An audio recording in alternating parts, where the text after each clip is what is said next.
आज हम आगे बढ़ेंगे और आज हम पार्ट 3 करेंगे नेचुरल हज़ार्ड्स एंड डिज़ास्टर्स का। इसमें हम सबसे पहले अर्थक्वेक के बारे में स्टडी कर रहे हैं और अर्थक्वेक के हमने 2 पार्ट ख़त्म किए।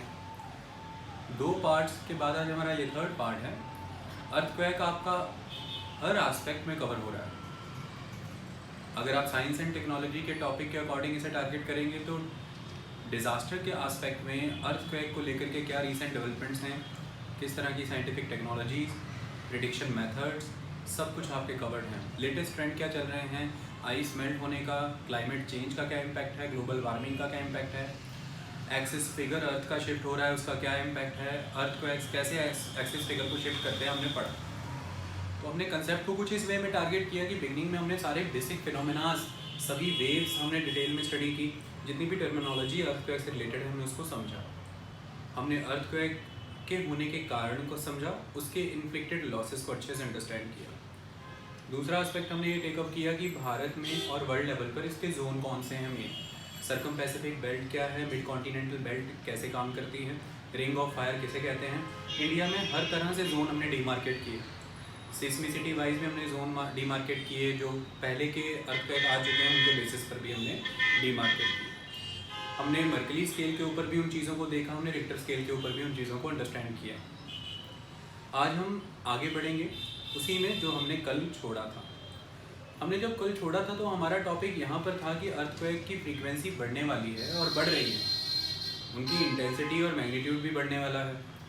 इसमें हमने कुछ कंसेप्ट डिस्कस किए थे, जिसमें हमारा सबसे पहला कंसेप्ट चल रहा था रोटेशन ऑफ द अर्थ। 2011 से एक प्रोसेस स्टार्ट हुआ है कि लेंथ ऑफ द डे जो है वो बढ़ रहा है, क्योंकि rotation of the earth slow down हो रहा है। और कल हमने ये समझा चुके थे पिछले लेक्चर में कि रोटेशन ऑफ द अर्थ एक साइक्लिक एस्पेक्ट है। पहले स्लो रेट से अर्थ रोटेट करती है, फिर ये फास्ट भी हो जाएगा, और ये लगभग 6 साल का साइकिल रहता है। जब भी ये साइकिल फिनिश होता है, उसके एंड होने पर हमें 25 to 30% इंसिडेंट्स रेज्ड मिलते हैं अर्थक्वेक के। तो इस वजह से इसके कॉन्टेक्स्ट में हम इसको स्टडी कर रहे हैं। इसका एक फैक्टर हमने अच्छे से समझ लिया था कि जो अर्थ का कोर है उसका आउटर लिमिट में जो लिक्विड है, जो लिक्विड स्टेट का कोर है, वो कहीं ना कहीं उसके अपर लेयर में आने वाले मेंटल के साथ स्टक कर जाता है। उस रिजिडिटी की वजह से, उस फ्रिक्शन की वजह से उसकी मूवमेंट जब हैम्पर होती है तो अर्थ का रोटेशन कहीं ना कहीं हैम्पर होता है। एक कंसेप्ट हमने स्टडी कर लिया था कि कैसे मून अपना इक्विलिब्रियम डिस्टेंस अचीव कर रहा है और इसकी वजह से अर्थ के रोटेशन के ऊपर इम्पैक्ट पड़ रहा है।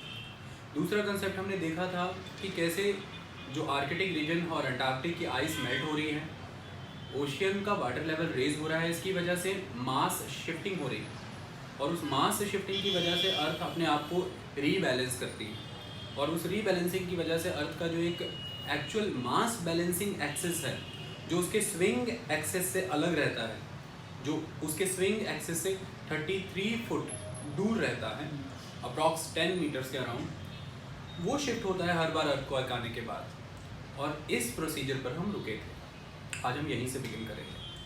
आज के लेक्चर में जब हम चीज़ें कवर करेंगे तो पहले आज आपको सभी रीजंस, जो प्रोबेबल रीजंस हैं कि अर्थक्वेक की फ्रीक्वेंसी क्यों बढ़ रही है, वो क्लियर कर दिया जाएगा। सेकंड, ये 4-5 रीजंस हैं, इनको डिस्कस करने के बाद जब हम आगे बढ़ेंगे, अर्थक्वेक रिस्क फार्मूला आपको समझा दिया जाएगा, कैसे hazard, exposure, vulnerability and location, ये चारों चीज़ों का एक अमेलगमेशन है अर्थक्वेक का रिस्क। इसके बाद हम एक सिस्मिक गैप थ्योरी के बारे में स्टडी करेंगे। अर्थक्वेक प्रेडिक्शन में हमने जितने भी मेथड पढ़े थे उनमें काफ़ी कंट्रोवर्शियल थ्योरी है, that is seismic gap theory. UPSC के अकॉर्डिंग ये इंपॉर्टेंट है। इसमें पहले भी कुछ क्वेश्चंस आ चुके हैं और ये एक हॉट डिबेट का इशू ऑलवेज सिस्मोलॉजिस्टों के बीच में और जियोफिजिस्ट के बीच में रहता है कि ये थ्योरी कितनी को इफेक्टिव है या नहीं है। इसको अच्छे से हम स्टडी करेंगे आज की डेट में। ये स्टडी करने के बाद हम एक स्टेप आगे बढ़ेंगे कि अर्थक्वेक के बिफोर, ड्यूरिंग एंड आफ्टर हमें क्या करना चाहिए, प्रिकॉशंस कैसे होने चाहिए, इंडिया के लेवल पर प्रिपेयर्डनेस एंड मिटिगेशन का स्केल क्या है, आज दिन तक हमने कितनी अचीवमेंट की है और कहाँ पे हम लैग कर रहे हैं। और इसमें आ जाएगा आपका नेशनल डिज़ास्टर मैनेजमेंट एक्ट 2005।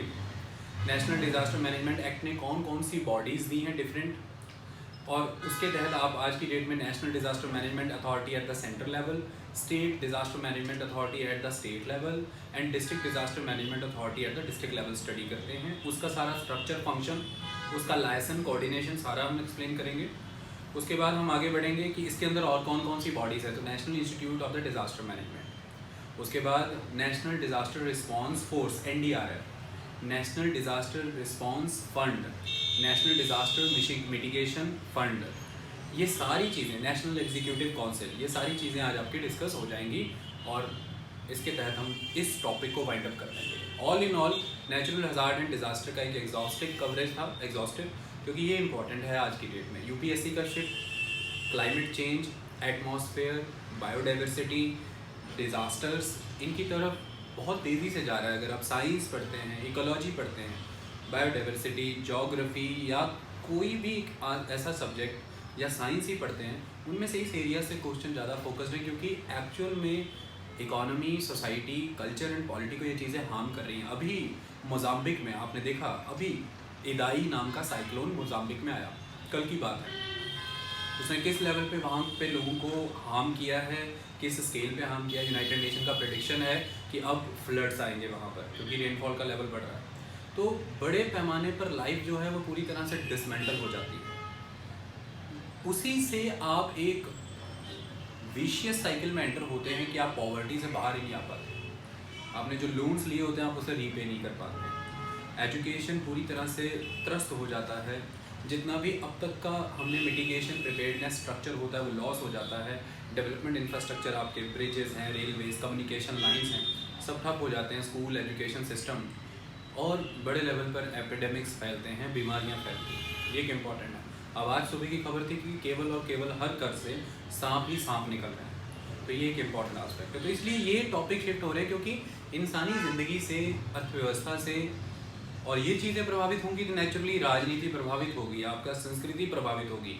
और यूपीएससी इन चीज़ों को टारगेट करता है, कल को आपको सर्विसेज में जाके इन्हीं क्षेत्रों में काम करना है। उसी दिशा में आज हम आगे बढ़ते हैं और हम फिगर एक्सिस वाले पॉइंट पर वापस आ जाते हैं। देखिए, हमने कल ये बात की थी कि आर्कटिक एंड अंटार्कटिक रीजन में बड़ा हाई लेवल पर स्नो कवर हुआ करता था, यानी कि शीट्स हुआ करती थी। आर्कटिक स्नो शीट्स सभी जानते हैं, आइस शीट्स जिसे हम कहते हैं। ये धीरे धीरे ग्लोबल वार्मिंग जो बढ़ती चली जा रही है उसकी वजह से मेल्ट हो रही है, और ऐसा एक प्रेडिक्शन है कि 2030 तक आर्कटिक अपनी सारी आइस शीट्स को लूज़ कर जाएगा। तो नेचुरली वो कहाँ जाएंगी? वाटर रिवर्स में जाएगा, ओशियंस में जाएगा। इसकी वजह से बहुत सारा जो मास एक्यूमुलेटेड हो रखा है इन पर्टिकुलर पॉइंट्स पे, वो मास रिलीज़ हो जाएगा और वो अर्थ के किन्हीं और पार्ट्स में जाएगा। इस तरह के जो एक माल डिस्ट्रीब्यूशन ऑफ द मास है अर्थ के ऊपर, उसको लेकर के अर्थ रोटेट करती है। कॉन्टिनेंट्स नॉर्दर्न हेमिस्फीयर में ज़्यादा हैं 70%, एंड ओशियन साउदर्न हेमिस्फीयर में। नॉर्दर्न हेमिस्फीयर में भी आप देखें तो ईस्टर्न वेस्टर्न हेमिस्फीयर में इक्वल डिस्ट्रीब्यूशन नहीं है कॉन्टिनेंट्स का, क्योंकि पूरी की पूरी हेमिस्फीयर के वेस्टर्न रीजन में there is high level extensive Pacific Ocean, you can very well imagine, and the opposite side there is a land mass. तो ये जो माल डिस्ट्रीब्यूशन हो रखा है एक पूरे के पूरे मास का अर्थ के ऊपर, इसके साथ जब वो रोटेट करती है तो उसको इस मास को बैलेंस करना होता है। उसके लिए उसका एक जो उसका फिगर है उस पर एक एक्सिस क्रिएट होता है, इमेजिनरी लाइन है ये, और वो फिगर ऑलवेज शिफ्ट होता है जब अर्थक्वेक्स आते हैं, क्योंकि अर्थक्वेक के आने से मास की रीबैलेंसिंग होती है, मास डिसलोकेट होता है, और ये रीबैलेंसिंग की वजह से अर्थ अपने आप को शिफ्ट करती है। अल्टीमेट एस्पेक्ट यहाँ पर अब ये आता है कि यहाँ से एक वर्ड निकल कर के आएगा आइसोस्टेसी, और अब अभी हम आइसोस्टेसी को स्टडी करेंगे तो फिर आपके सारे कंसेप्ट क्लियर हो जाएंगे कि ये कंसेप्ट कहाँ पे काम करेगा। सीधा कर दो उसको। देखो, आज की डेट में ये कहा जाता है कि बहुत सी ऐसी लोकेशंस हैं वर्ल्ड लेवल पर, खासतौर पर हिमालय, जो आइसोस्टैटिक इक्विलिब्रियम को अचीव नहीं किया है। अभी आइसोस्टैटिक इक्विलिब्रियम क्या होता है, इसके लिए आपको आइसोस्टेसी, थ्योरी ऑफ आइसोस्टेसी को समझना होगा। जब आप यूपीएससी लेवल पे क्वेश्चंस अटेम्प्ट करते हैं, वहाँ पर इस तरह की टर्मिनोलॉजी आपको स्पेसिफिकली एज इंजीनियर स्टूडेंट या एज अ जियोलॉजी स्टूडेंट इसको नहीं समझना है, बट अल्टीमेट एस्पेक्ट ये है टू अंडरस्टैंड एनी प्रॉब्लम, आपको उसके बीनीथ जो कॉज है वो क्लियर होना चाहिए in a very generalize sense, but with the specificity of the topic concern. तो इस वजह से ये टर्म्स काफ़ी टेक्निकल लगती हैं सुनने में, बट आपको उसे बहुत ही लेमैन सेंस में अच्छे से समझने के बाद जब उसका पूरा इम्पैक्ट क्लियर होगा तभी आप उसके द्वारा क्रिएटेड प्रॉब्लम्स को समझ पाएंगे, प्रॉब्लम्स तभी सॉर्ट आउट होंगी। क्योंकि आपको बहुत सारे लोगों के बीच में एक लाइसन ऑफिसर के तौर पे काम करना होता है, सबको साथ लेकर के चलना है, सभी बॉडीज़ को। इन चीज़ों से जाने बिना आप काम नहीं कर सकते हैं। अब आइसोस्टैटिक इक्विलिब्रियम क्या होता है, क्योंकि ध्यान से समझिए। दो वर्ड पहले यूज़ हुआ करते थे मोस्टली, एक वर्ड यूज़ हुआ करता था क्रस्ट और एक वर्ड यूज़ हुआ करता था मेंटल। फिर और टेक्निकलिटी हुई और क्रस्ट को हम कहना शुरू हो गए लिथोस्फेयर, और मेंटल को हम कहना शुरू हो गए एस्थेनोस्फेयर। अब इसमें बहुत स्पेसिफिक एस्पेक्ट आ जाएगा, हो सकता है कुछ लोग कहें कि नहीं ये एक डिफरेंट एस्पेक्ट है, तो yes this is different aspect. Asthenosphere part है मेंटल का, मेंटल के अपर पार्ट का, वो हम पहले लेक्चर में क्लियर कर चुके हैं। और मेंटल का ही एक अपर रिजिड पार्ट भी है, और वो जब क्रस्ट के साथ कनेक्ट होता है तब जाकर के आपका लिथोस्फेयर बनता है 200 किलोमीटर का। बट अगर अब आप आइसोस्टेसिस समझना चाहते हैं तो लिथोस्फेयर एंड एस्थेनोस्फेयर ज़्यादा बेटर टर्म है। लिथोस्फेयर एक बड़े से राफ्ट की तरह है, जैसा मैंने बताया था लकड़ियाँ लेकर के जो राफ्ट जाता है नदी में, और ये फ्लोट करता है एस्थेनोस्फेयर के ऊपर। एस्थेनोस्फेयर एक तरह का सेमी मॉल्टन मटेरियल है, और इस सेमी मॉल्टन मटेरियल कैपेबल है लिथोस्फेयर को मूव कराने के लिए, ये एक इम्पॉर्टेंट है। अब अगर आप अर्थ को देखें तो अर्थ के ऊपर आपके सामने गंगा का मैदान भी है, पेनिनसुलर प्लेट्यू भी है और हिमालय भी है। तीनों की हाइट में, तीनों के डेंसिटी में डिफरेंस है। अब हाइट एंड डेंसिटी तीनों की डिफरेंट है, और हम कह रहे हैं ये क्रस्ट का पार्ट है, ये क्रस्ट है एक तरह के, दे आर द क्रस्ट, क्योंकि जहाँ से माउंटेन है मैंने बताया था कि क्रस्ट थिक हो जाता है वहाँ पर, तो ये क्रस्ट है। और क्रस्ट किसी, सपोज कीजिए किसी लिक्विड मटेरियल पे खड़ा है लाइक द एस्थेनोस्फेयर, तो फिर ये जो क्रिस्टल ब्लॉक्स हैं इनका जितना आपको नज़र आ रहा है विजिबल फॉर्म ऑफ बॉडी है, उसका जो मास एंड वेट है ये तभी स्टैंड रह सकते हैं उस लिक्विड बॉडी के ऊपर अगर ये उतना ही अपने आप को डीप भी लेकर के जाएंगे। आप किसी टब में ब्लॉक्स डिप करिएगा, वो ब्लॉक्स में से जो बड़ा ब्लॉक है वो उतना ही डीप जाएगा, जो छोटा ब्लॉक है वो कम डीप रहेगा। क्यों? क्योंकि बाहर के लेवल पे सबको अपने आप को स्टेबल रखना है। इसके लिए वो जो मास है, वो जो वेट है, उसको, वो जो मेंटल है, वो जो लिक्विड है, उसके साथ एक इक्विलिब्रियम की पोजीशन अचीव करनी होगी। Simple the law of buoyancy. Law of buoyancy क्या कहता है आपको कि कोई भी मटेरियल है वो बायोएंसी तभी अचीव करेगा, वो फ्लोट तभी हो रहा है कि वो जितना वो डूबा है, उसने जितना वाटर या जितना लिक्विड डिस्पर्स किया है, उसका जितना वेट एक्यूमुलेट हो रहा है उसके अकॉर्डिंग ही वो बायो कर सकता है, फ्लोट कर सकता है, अदरवाइज वो नहीं करेगा। तो दिस इज़, इसको आप कह सकते हैं कि शिप्स भी ऐसे ही चलते हैं, बाकी चीज़ें भी ऐसे ही चलती हैं कि आपने कितना पानी डिस्प्लेस कर दिया है, उसका कितना वजन बन रहा है, वो जो डिस्प्लेस्ड वाटर है उसके अकॉर्डिंग ही आपकी कितनी बॉडी इमर्स हुई है ये डिसाइड होता है, फिर आप फ्लोट कर जाते हैं, कोई दिक्कत की बात नहीं। ये सिंपलेस्ट टर्म है, ये बिल्कुल वैसा ही है। हिमालयन ब्लॉक आपको बाहर से दिख रहा है इतना बड़ा, लेकिन as compare to plateau block उतना नहीं है। तो जितना हिमालयन ब्लॉक का वेट है उतना ही वो उस एस्थेनोस्फेयर में डीप जाएगा, और उसके कंपैरेटिवली प्लेट्यू कम डीप जाएगा। याद रखें कि वेट सिर्फ हाइट पे डिपेंड नहीं करता, मटेरियल की डेंसिटी पे भी डिपेंड करता है। अभी हम सिर्फ for the purpose of example देख रहे हैं कि look at the height of the Himalaya. Mount Everest की बात करें तो 8850 मीटर के अराउंड है, 8848 है कहीं पर। अब उसके कंपैरेटिवली अगर हम एक पानी का ब्लॉक रखें तो ये ज़्यादा डीप जाएगा उसके अंदर as compare to plateau region. इसके बेसिस पर ये सारी अनइक्वल हाइट की टोपोग्राफीज अपने आप को बैलेंस करके अर्थ पे खड़ी हैं, क्रस्ट पे खड़ी हैं, और एक यूनिफाइड क्रिस्टल ब्लॉक बना है with the amalgamation of the different mass and different weight blocks. सारे अलग अलग मास एंड डेंसिटी के ब्लॉक हैं, लेकिन एक यूनिफाइड क्रिस्टल ब्लॉक बना करके खड़े हैं, क्योंकि उन्होंने उतना ही अपने आप को एडजस्ट कर लिया है जो उनके बीनीथ में मेंटल मटेरियल है, यानी कि asthenosphere. So it is a kind of balancing between the crust and the mental, is a kind of balancing between the lithosphere and the asthenosphere. It is called isostatic equilibrium. आपने equilibrium achieve कर लिया है। अब ऐसे में important चीज़ ये है कि दो फिनोमेना एग्जिस्ट होते हैं। पहला ये है कि आप जिस एजेस में हैं आज के समय में, इससे पहले आइस एजेस हुआ करती थी, और उन आइस एजेस की वजह से बहुत बड़े लेवल पर जितने भी कॉन्टिनेंटल रीजन हैं, वाटर बॉडीज़ हैं, सब जगह पर आइस शीट्स जम चुकी थी। तो with the passage of time warm ages began हुई, आइस एजेस रिट्रीट करनी हुई शुरू हुई और ग्लेशियर्स पिघलने शुरू हुए, आइस शीट्स पिघलनी शुरू हुई। अब जब आइस शीट्स पिघलनी शुरू हुई तो वजन कम होना शुरू हुआ, और जैसे ही वजन कम होना शुरू होगा क्रस्ट के ऊपर, क्रस्ट अपने आप का आइसोस्टैटिक इक्विलिब्रियम अचीव करना चाहेगी अकॉर्डिंग टू द वेट, क्योंकि वो एक लिक्विड मटेरियल पे खड़ी है मेंटल पे, और वो आइसोस्टैटिक इक्विलिब्रियम अचीव करने के लिए अब वो जो क्रिस्टल रीजन है उसमें मूवमेंट होगी किसी ना किसी तरह की। जैसे आज की डेट में भी देखें तो जो ग्रेट लेक एरिया है अमेरिका का, वो अभी भी आइसोस्टैटिक इक्विलिब्रियम रीच करने का प्रयास कर रहा है, और इस प्रोसेस को हम कहते हैं जब आइस मेल्ट हो जाता है और वो जो क्रिस्टल रीजन है वो वापस से अपना इक्विलिब्रियम रीच करना चाहता है, तो it is a kind of crystal rebounding. तो this term is called crystal rebound हो रही है। तो this is very important in earthquake terminology, crystal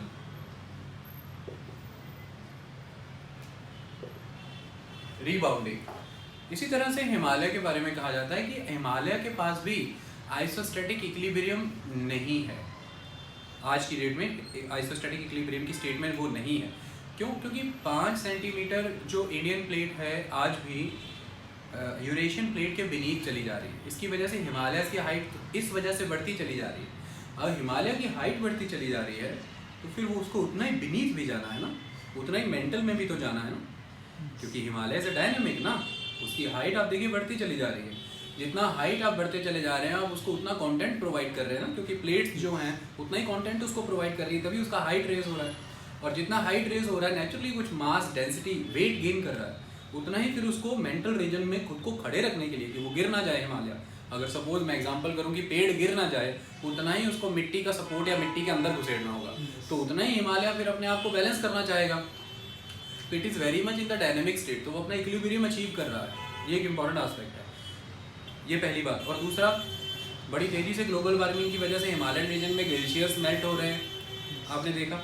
और इन ग्लेशियर्स यानी कि अगर हम एटमॉस्फेयर का ही इम्पैक्ट देख लें पूरे वर्ल्ड लेवल पर, तो हिमालय में ही देखें तो आइस मेल्ट होने से सिर्फ और सिर्फ रिवर्स का फ्लो ही नहीं बढ़ेगा, हिमालय का जो उसके ऊपर जो सुपर इनकम्बेंट लोड है, वो सुपर इनकम्बेंट लोड जब रिड्यूस होगा तो उसके ऊपर अब उतना वजन नहीं है, और अब जब उतना वेट ही नहीं है तो वो पानी में यानी कि एस्फेनोस्फेयर में लिक्विड में ज़्यादा डूबा हुआ है, तो फिर वो बाहर आना चाहेगा। इस तरह से एक आइसोस्टैटिक एनोमली क्रिएट हो रखी है।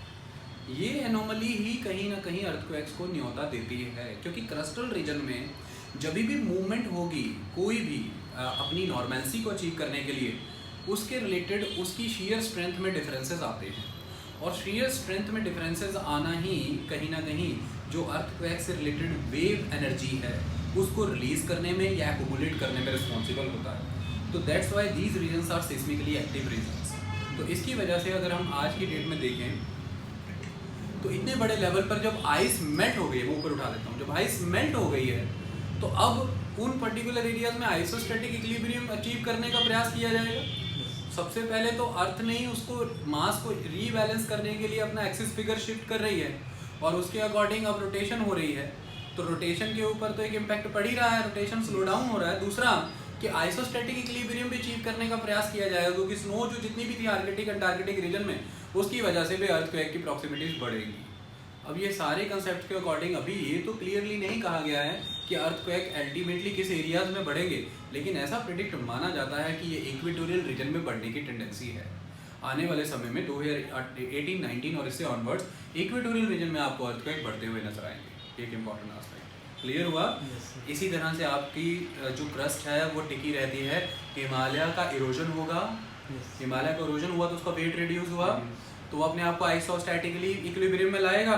उसके कॉन्ट्रेरी कहीं और जाके वो सेडिमेंट डिपॉजिट हुआ, एक जगह पे वेट लॉस हुआ, एक जगह पे वेट बढ़ा, दोनों अपने आप को अब उस एस्थेनोस्फीयर पे बैलेंस करना चाहेंगे। जैसे आप बोटिंग करने जाते हैं तो बोटिंग कराने वाला जो पर्सन आपको समझाता है कि 2 पर्सन आगे बैठो उधर साइड में, 2 पर्सन पीछे बैठो इधर, मैं बीच में बैठता हूँ। आप उसको जो आपकी जो नाव है उसे आप बैलेंस करके रखते हैं। एक भी नया पर्सन आ जाएगा तो फिर आपको अपनी पोजीशन शिफ्ट करके रीबैलेंसिंग करनी पड़ेगी, लेकिन ऐसे में शिप तो हिलता है ना, वो नाव तो हिलती ही है। इसी तरह से फिर अर्थक्वेक्स भी बनते हैं। क्लियर कहानी। तो ये एक इम्पॉर्टेंट एस्पेक्ट था जो हम रीजंस फाइंड आउट करना चाह रहे हैं कि एटमॉस्फेयर से कनेक्टेड, रोटेशन से कनेक्टेड, कोर से कनेक्टेड, मेल्टिंग ऑफ आइस से कनेक्टेड किस तरह के इम्पैक्ट पड़ सकते हैं, उनमें ये सारी टर्मिनोलॉजीज आर इंपॉर्टेंट कि लेंथ ऑफ डे इंक्रीज हो रहा है, फिगर एक्सिस शिफ्ट हो रहा है, नेचुरली भी हो रहा है मेल्टिंग की वजह से, और अर्थक्वेक्स भी आ रहे हैं वो और फिगर एक्सिस को शिफ्ट कर रहे हैं, तो रीबैलेंसिंग ऑफ द मास हो रहा है। उसके बाद आइसोस्टैटिक इक्विलिब्रियम अचीव करने का प्रयास किया जा रहा है। इन सारी चीज़ों के बाद एक कंसेप्ट और दूसरा आ जाता है। वो कंसेप्ट क्या है? दूसरा कंसेप्ट ये है कि cooling of the earth. Naturally earth जिस समय बनी थी उसके comparatively day by day earth एक हॉट गैस बॉल के तौर पे क्रिएट हुई, रोटेट करती चली गई, तो उसके आउटर सरफेस लेयर से रेडिएशन होता चला गया हीट का, कूल होती गई तो सॉलिडिफिकेशन होती गई। आपने देखा कैसे हेडियन इयॉन से लेकर के आर्कियन इयॉन इसी तरह से प्रोसेस चला। अब ये सारे प्रोसेस में ये कि कूलिंग ऑफ द अर्थ बढ़ रहा है ना। अब आप कहेंगे सर ने बोला कूलिंग ऑफ द अर्थ बढ़ रहा है, एक तरफ पढ़ाते रहते हैं ग्लोबल वार्मिंग, तो global warming it is related with the, suppose it is related with the atmosphere, है ना। एटमॉस्फेयर का तापमान बढ़ रहा है, ये जो इम्पोर्टेंट। अब कूलिंग ऑफ द अर्थ जो है वो बढ़ रहा है, तो कूलिंग ऑफ द अर्थ बढ़ने की वजह से क्या होगा? Contraction in the rocks. Naturally जब अर्थ कूल हो रही है तो रॉक्स के बीच में क्या होगा? Contraction, accretion. यही तो हमने पढ़ा किसी ज़माने में जब अर्थ का क्रस्ट भी बना है तो ड्यू टू एक्रीशन, तो तब हमने रॉक्स भी क्यों हाई मेटेलिक या हाई मिनरल कंटेंट की पढ़ी है, या हमने तब देखा था कि इस तरह से मेटामॉर्फोसिज्म हो गया था रॉक्स का due to enormous pressure, due to enormous temperature, तो वो हमने तब स्टडी किया था। तो ये जो कॉन्ट्रैक्शन ऑफ द रॉक्स हो रहा है, अब नेचुरली रॉक्स कॉन्ट्रैक्ट करेंगी तो फिर उसकी वजह से भी tectonic activities, seismic activities activate होंगी नेचुरली। इस वजह से भी अर्थक्वेक के बढ़ने के कारण पाए जा रहे हैं कि अर्थक्वेक बढ़ रहा है। तीसरा इंपॉर्टेंट एस्पेक्ट, अभी कुछ समय पहले से एक बहुत इंपॉर्टेंट एक्टिविटी चल रही है जिसे हम शेल ऑयल टेक्नोलॉजी कहते हैं अमेरिका में। Shale oil technology, Texas region की आप बात करें अमेरिका की, अमेरिका सेंट्रल रीजन की बात करें, बड़े लेवल पर उन्होंने शेल ऑयल अचीव किया है, जिसकी वजह से एक ऐसा टाइम माना गया है अभी कि अमेरिका को अब मिडल ईस्ट और अदर रीजन्स के ऑयल की नीड उस लेवल पे नहीं। किसी ज़माने में ऑयल की कीमतें गिरने का कारण भी शेल ऑयल को माना गया था। शेल ऑयल टेक्नोलॉजी को हम इकोनॉमिक ज्योग्राफी में बहुत डीपली कवर कर चुके हैं। अगर आप शेल ऑयल टेक्नोलॉजी समझना चाहते हैं तो आप हमारे इकोनॉमिक ज्योग्राफी के लेक्चर्स को समझिए, सुनिए। उसमें हमने एक एक चीज़, फ्रैकिंग क्या होती है, कैसे काम होता है, सारा समझाया। लेकिन मुद्दे की बात अब यह है कि शेल ऑयल टेक्नोलॉजीज या ऐसी कोई भी टेक्नोलॉजी जिसके तहत आप अंडरग्राउंड मिनरल्स एक्सकवेट करना चाहते हैं, जैसे ऑयल, तो ऑयल को you are trying to provide thrust, उसके लिए आप अंडरग्राउंड फ्रेकिंग कर रहे हैं। अनर्मस जितनी भी सैंड है अंडरग्राउंड उसे ब्रेक करने का प्रयास कर रहे हैं, अनर्मस अमाउंट ऑफ वाटर थ्रस्ट करने की कोशिश कर रहे हैं। इसकी वजह से वो जो पर्टिकुलर रीजन इस तरह के इंफ्रास्ट्रक्चर डेवलपमेंट प्रोजेक्ट्स के तहत वो सारा का सारा रीजन इम्बैलेंस होता है। कोई भी उसके मास, उसके वेट डेंसिटी में इम्बैलेंस आएगा तो आइसोस्टैटिक इक्विलिब्रियम हार्म होगा, सबसिडेंस की एक्टिविटी होगी। और जब हम अर्थक्वेक की बात कर रहे हैं तो जहाँ पर हमने टेक्टोनिक सिटी बेस अर्थक्वेक को स्टडी किया, जहाँ पर हमने क्या कहते हैं उसको, फॉल्टिंग बेस्ड अर्थक्वेक स्टडी किए, प्लेटों के टकराने से, प्लेटों के दूर जाने से, स्लाइड ब्लास्ट होने से टेक्टोनिक, अगर आप फॉल्टिंग क्रिएट हो रहा है तो फॉल्टिंग बेस्ड अर्थक्वेक्स। वहीं पर हमने ये भी देखा था कि सब्सिडेंस बेस्ड अर्थक्वेक भी हैं। तो आज के समय में सबसे तेज़ी से मिनरल्स जितने भी एक्सकवेट किए जा रहे हैं एग्रीकल्चर पर्पसेस के लिए, मेजॉरिटी ऑफ द क्रॉप्स आज की डेट में आप देखें तो हाई यील्डिंग वैरायटी क्रॉप्स हैं। और उन हाई यील्डिंग वैरायटी क्रॉप्स के लिए आपको इमीडिएट वाटर प्रोवाइड करना पड़ता है जब भी उस सीड की रिक्वायरमेंट हो, क्रॉप की रिक्वायरमेंट हो। इसके लिए सबसे बेस्ट सोर्स ऑफ वाटर आप अंडरग्राउंड वाटर को ही मानते हैं, क्योंकि वो ऑन टाइम स्विच ऑन किया तो आपने दे दिया। इसके तहत जो एक्विफर्स हैं उन्हें रिप्लेनिश होने का टाइम नहीं मिल रहा है, लेकिन आप उन्हें निकालते चले जा रहे हैं। रिचार्ज नहीं हो रहा है लेकिन एक्सट्रैक्शन हो रहा है। तो enormous extraction of the underground aquifers, उनका पानी निकाल लेने की वजह से भी ये अर्थक्वेक्स इंड्यूस हो रहे हैं और सब्सिडेंस की एक्टिविटीज़ बढ़ रही है। चाहे आप कोल निकालें, चाहे मेटालिक मिनरल निकालें, चाहे आप फ्रेकिंग की टेक्नोलॉजी, चाहे आप गैस निकालें, ऑयल निकालें, वाटर निकालें, किसी न किसी लेवल पर भी जब आप अर्थ के क्रस्टल रीजन में कोई इम्बैलेंस क्रिएट करते हैं तो उस इम्बैलेंस की वजह से एक आइसोस्टैटिक इक्विलिब्रियम का पोजीशन तो गड़बड़ होता ही है। और सेकंड इंपॉर्टेंट एस्पेक्ट ये है कि वो region all in all hollow होता है, जिसकी वजह से सब्सिडेंस होता है। इसकी वजह से भी अर्थक्वेक क्रिएट होते हैं क्योंकि क्रस्टल जोन को आप वीक करते हैं। ठीक है, ये एक इम्पॉर्टेंट एस्पेक्ट था। तो एक ये हो गया। अगला इम्पॉर्टेंट एस्पेक्ट ये है कि ह्यूमन जो है वो जितने भी ये सारे हज़ार्ड हैं इन्हें डिज़ास्टर खुद से बनाता चला जा रहा है।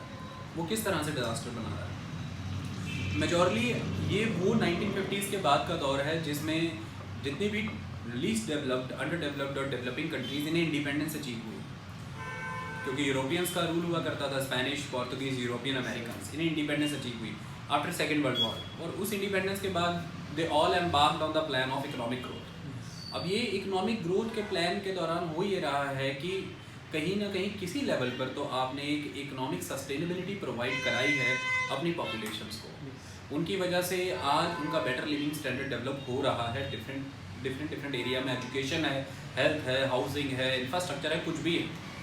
अब ऐसे में हो ये रहा है कि ये पर्टिकुलर कंट्रीज़ जो हैं आज भी अपनी बेयर नीड्स को उस लेवल पर प्रेफर कर पा रही हैं अपने डेवलपमेंटल प्लान्स में, as compare to those countries जिन्होंने बड़े लेवल पर डेवलपमेंटल प्लान को मर्ज कर दिया है सारे के सारे मिटिगेशन और प्रिपेयर्डनेस प्लान्स के साथ।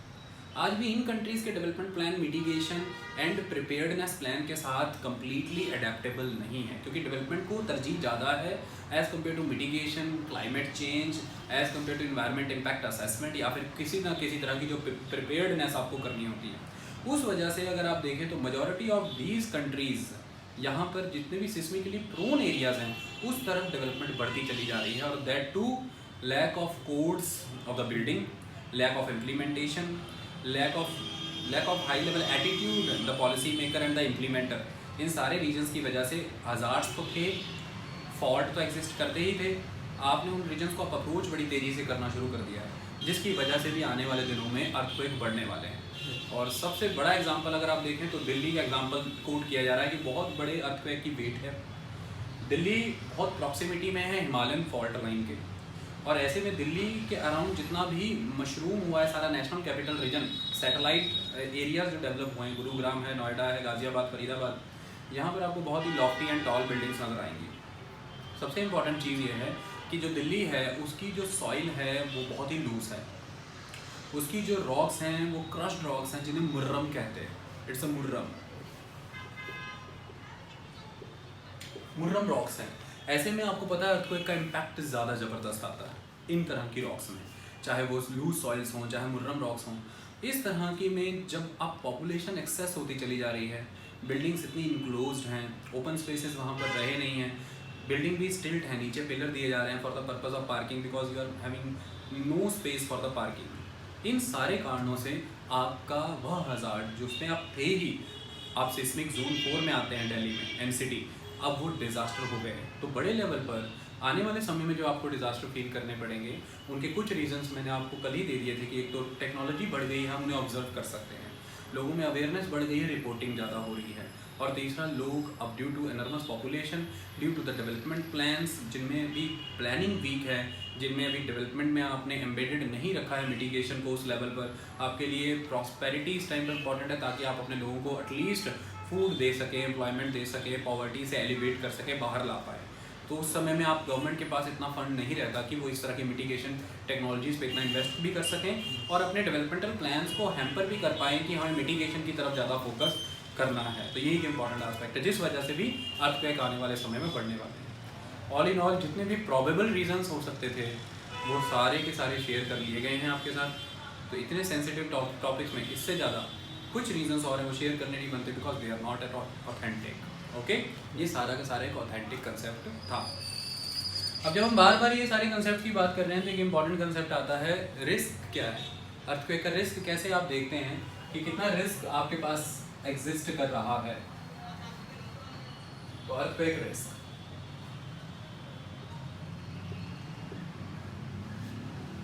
जब आप अर्थक्वेक रिस्क की बात करते हैं तो इसमें 4 चीजें आ जाती है इक्वल टू।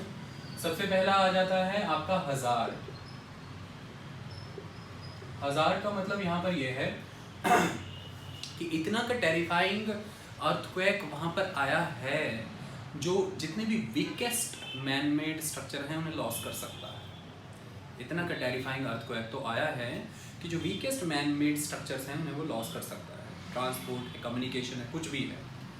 दूसरा, हज़ार्ड को आप मल्टीप्लाई करते हैं एक्सपोजर से।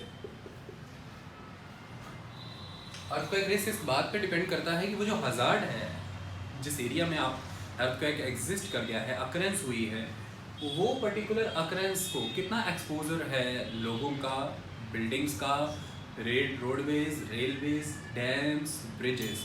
फिर इनका स्ट्रक्चरल प्लान कैसा है, इनके लेआउट कैसे कंसीव किए गए हैं, इनको बनाया किन डिज़ाइंस पे गया है। पहले तो बिल्डिंग्स सारी, पॉपुलेशन, फिर उनके स्ट्रक्चरल प्लान्स कैसे हैं, उनके डिज़ाइंस कैसे हैं, बनाए कैसे गए हैं। ये इंपॉर्टेंट होता है। वाई?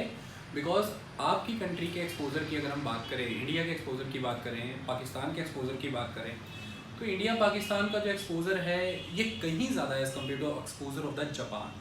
क्योंकि जिस रिक्टर स्केल पे आपकी कंट्री में भूकंप आते हैं, आपका जितना जान माल का नुकसान होता है, लाइफ एंड प्रॉपर्टी का, एज़ कम्पेयर टू अगर आप अमेरिका, यूएसए, जो कि सैन एंड्रियास फॉल्ट के ऊपर बैठा हुआ है, कैलिफोर्निया रीजन है सारा का सारा, तो अर्थक्वेक काफ़ी अर्थक्वेक प्रोन, सिस्मिकली एक्टिव है, क्योंकि वो भी यंग एजेस में है। रॉकीज माउंटेन्स की फॉर्मेशन हो रही है, अभी वो भी इंक्रीज़ कर रहे हैं जैसे हिमालय इंक्रीज़ कर रहा है। तो ऐसे में उनकी जो एक्सपोजर है, उनकी जो बिल्डिंग्स हैं, they are lofty, yes they are very developed, but उनका जो प्लान है वो वेल कंसीव्ड है, उनके लेआउट्स जो है वो वेल डेवलप्ड हैं, उनके जो स्ट्रक्चर्स हैं अर्थक्वेक रेजिलिएंट हैं, अर्थक्वेक रेजिस्टेंट हैं। इस वजह से एक्सपोजर रिड्यूस होता है। एक्सपोजर में दो आस्पेक्ट हैं, there is a material aspect and the another one is the standard aspect. Standards are there and materialistic development is there. Okay, suppose there is a room, yes in material form this is exposure, but there is other aspect of standard also, क्या ये resilient है या नहीं है, it's kind of exposure. okay, अब इसके आगे हम जब बढ़ते हैं तो तीसरी चीज आ जाती है vulnerability।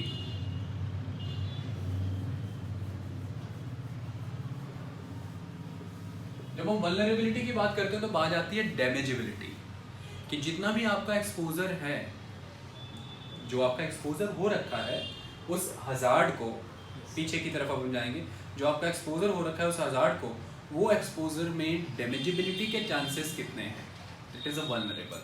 तो जितने वीक स्ट्रक्चर्स रहेंगे they are more prone to damage, so there is a high vulnerability. जितने भी स्ट्रॉन्ग स्ट्रक्चर्स रहेंगे दे आर लेस वल्नरेबल। तो this is the vulnerability aspect. उसके बाद हम आ जाते हैं location.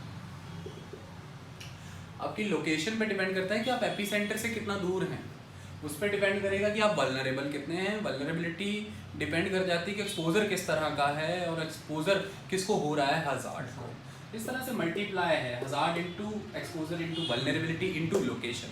Location is very important. जैसे जैसे आप एपी सेंटर से दूर चले जाते हैं, अगर 7 मैग्नीट्यूड या 7 से थोड़ा अबव मैग्नीट्यूड के अराउंड अर्थक्वेक आता है तो उसके एपी सेंटर से वो ताकत रखता है कि 150 से 250 250 किलोमीटर तक फैलने की। ठीक है, तो इस तरह से देखना जरूरी है कि लोकेशन कहाँ बना था एपी सेंटर का, ये इंपॉर्टेंट है। ये आपका अर्थक्वेक रिस्क एस्पेक्ट है। इसके बाद इंपॉर्टेंट एस्पेक्ट आ जाता है कि what is seismic gap theory. Seismic gap theory क्या समझाती है? हमने कल सारे रीजंस को अच्छे से अंडरस्टैंड किया। हमने देखा unusual animal behaviour is important, hydrochemical precursor changes are very important, किस तरह के डिजॉल्व मिनरल में वेरिएशंस आ जाती हैं, ये इंपॉर्टेंट था। हमने देखा ग्राउंड वाटर का लेवल राइज होना, लेवल डाउन जाना, ये इंपॉर्टेंट है। हमने देखा रेडॉन गैस कैसे वाटर बॉडीज़ में मिक्स होती है, उसे टर्बिड बनाती है, ओपेक बना देती है, उसके कंटेंट में बढ़ा देती है। एटमॉस्फेयर में उसी पर्टिकुलर टाइम में रेडॉन का जो डोमिनेंस है वो बढ़ जाता है। हमने देखा कैसे फॉर शॉक्स हमें बता पाते हैं कि मेन शॉक्स आने वाले हैं। हमने देखा कैसे जो वेव वेलोसिटी के चेंजेस हैं वो हमें प्रिडिक्ट करने में सहायक बना पाते हैं कि किस तरह से हम इनको अच्छे से ऑब्जर्व कर पाएँ कि पी वेव आने के बाद एस वेव आ रही है, इनके बीच का जो लीड टाइम है वो अर्थक्वेक जब अप्रोच हो रहा होता है तो वो रिड्यूस होने लग जाता है। ये सारी कंसेप्ट आपने अच्छे समझे। सिस्मिक गैप थ्योरी ये कहती है, सबसे पहले हमें समझना होगा सिस्मिक गैप क्या है। सिस्मिक गैप क्या है, ध्यान से समझिए। सिस्मिक गैप अगर हम 1505 की बात करें, 1505 की बात करें तो 1505 तक अब क्या हो रहा है कि जो हिमालयन रीजन का वेस्टर्न एस्पेक्ट है around new Delhi and the western region, सारा हिमालय का जितना भी ईस्टर्न एस्पेक्ट है, नेपाल और अदर एरियाज, जैसे 1901 का न्यू दिल्ली का अर्थक्वेक, 1934 का नेपाल रीजन का अर्थक्वेक, ये सारे एरियाज को अगर देखें तो वेस्ट से लेके ईस्ट के बीच में एक सेंट्रल रीजन जो आ जा रहा था, वो पर्टिकुलर सेंट्रल एरिया जो है वहाँ पर आपको अर्थक्वेक नहीं ऑब्जर्व होते थे 1505 में, 1505 में। आज की डेट में अगर आप देखें तो अभी अभी आप सबके सामने है 2015 का नेपाल अर्थक्वेक। लेकिन एक टाइम पर आपका वेस्टर्न हिमालयाज, आपका ईस्टर्न हिमालयन रीजन, ये सिस्मिकली प्रॉपर एक्टिव रहते थे, लेकिन सेंट्रल रीजन जो है पर्टिकुलरली 1505 तक इसने उस लेवल पर वो चीज़ डेवलप ही नहीं की, वो रप्चर उस लेवल पर बनता ही नहीं है। ठीक है, 600 किलोमीटर लॉन्ग आज की डेट में एक फॉल्ट लाइन वहाँ पर एग्जिस्ट कर रही है, जिसे हम सिस्मिक गैप कंसेप्ट से जोड़ करके देखते हैं। तो अब क्या है ये सिस्मिक गैप? सपोज करो एक सरफेस है क्रस्टल, एक जोन है, उस जोन में बहुत सारे फ्रैक्चर्स हैं यानी कि फॉल्ट हैं, जहाँ से सिस्मिक वेव्स सरफेस पे आती हैं। वो सारे के सारे जो फ्रैक्चर और फॉल्ट्स हैं, उन सभी के सभी फॉल्ट को एक्सपीरियंस होता है ट्रेमर। सभी के सभी एक्सपीरियंस करते हैं ट्रेमर। एक चंक है, एक पीस ऑफ लैंड है, वहाँ पे फॉल्ट हैं, वो सारे एक्सपीरियंस करते हैं ट्रेमर। अब साइंटिस्ट ये कहते हैं, जियोफिजिस्ट ये कहते हैं, जियोलॉजिस्ट ये कहते हैं कि ये एक स्ट्रक्चर के ऊपर एक पर्टिकुलर रीजन में जितने भी ट्रेमर्स हैं उस पर्टिकुलर एरिया से बिलोंग, उनको एक ऑन एन एवरेज टाइम में ऑन एन एवरेज फ्रीक्वेंसी पे ही ट्रेमर्स एक्सपीरियंस करने हैं। ऐसा होना चाहिए। लेकिन इसमें से अब कोई एक ऐसा फॉल्ट रीजन है जिसके वेस्ट या ईस्ट, जिसके नॉर्थ या साउथ लगातार सिस्मिक एक्टिविटीज हो रही हैं, और वो भी उस लेवल की, इंटेंस लेवल की नहीं, मॉडरेट लेवल या मॉडरेट से थोड़ा हाई लेवल की।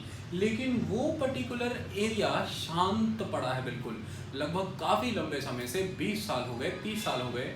कहीं कहीं पर थ्योरी पाई गई है 39 ईयर्स का टाइम माना गया है कि अगर मिनिमम 39 ईयर्स से वो रीजन जो सिस्मिकली एक्टिव फॉल्ट है, जो इतिहास में अपने ऊपर बड़े बड़े भूकंप दर्ज करा चुका है, जहाँ पे आ चुके हैं अर्थक्वेक, इन लास्ट 30 से 39 ईयर्स से वहाँ पे कोई सिस्मिक एक्टिविटी ही नहीं हुई है, तो फिर ये डेड श्योर है कि अब वहाँ पर बहुत ज़बरदस्त भूकंप आने वाला है। क्यों?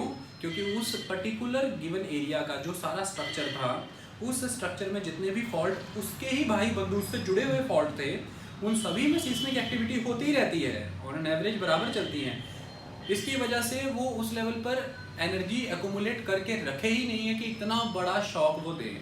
लेकिन ये जो पर्टिकुलर रीजन है, due to the rigidity of the surface, due to the shear strength of the surface, या ये कहीं ना कहीं जो प्लेट है वो चोक हो गई है, स्टक हो गई है, ब्लॉक हो रखी है, तो स्ट्रेस एक्यूमुलेट होता चला जा रहा है। दैट्स वाई ये इस समय शांत है और ये फिर बहुत ज़बरदस्त भूकंप देगा।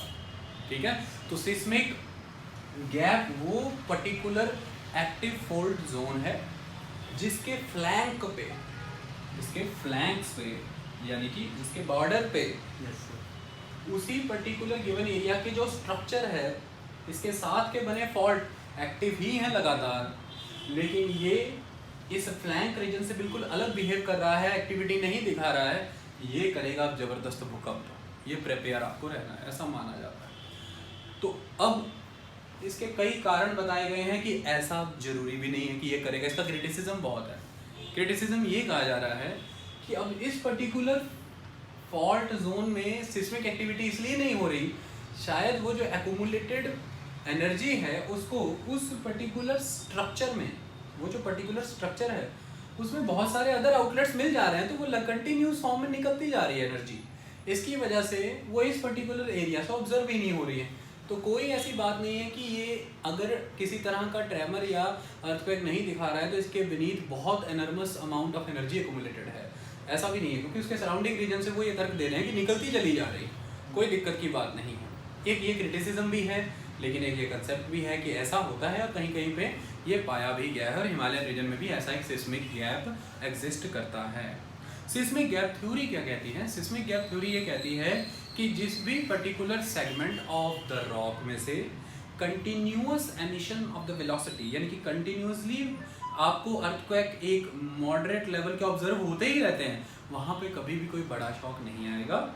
लेकिन जहाँ पर आपको इस तरह के इवेंट ऑब्जर्व नहीं हो रहे हैं इन अ कंटिन्यूअस मैनर, तो वहाँ पर फिर बिग शॉक्स आते हैं।